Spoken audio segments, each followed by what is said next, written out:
If an Egyptian Cannot Speak English by Noor Naga, published on Kindle 12th of April 2022 for £7.49.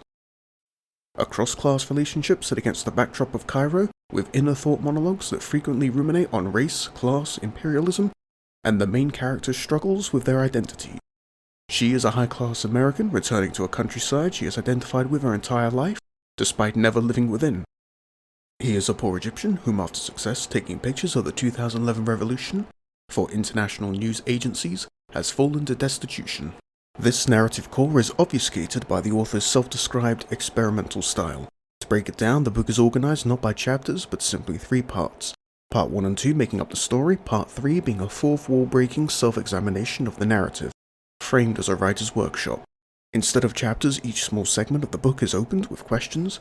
2 examples of these will appear on screen. Some relate to the content that follows, however many appear to be random. I need to provide a content warning. This book does deal with themes of sexual violence, self-harm, and suicide.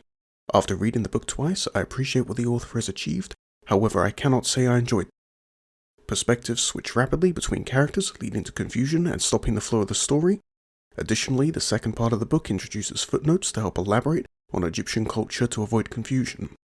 However, this is absent in the first part, meaning that a suicide by oven, initially mentioned on page 13 and referenced many times after, wasn't a fanciful way of broaching the subject of suicide, but on page 143, footnote 26, it is explained explicitly that this is a real and common practice in rural Egypt, changing the context of previous conversations in the book.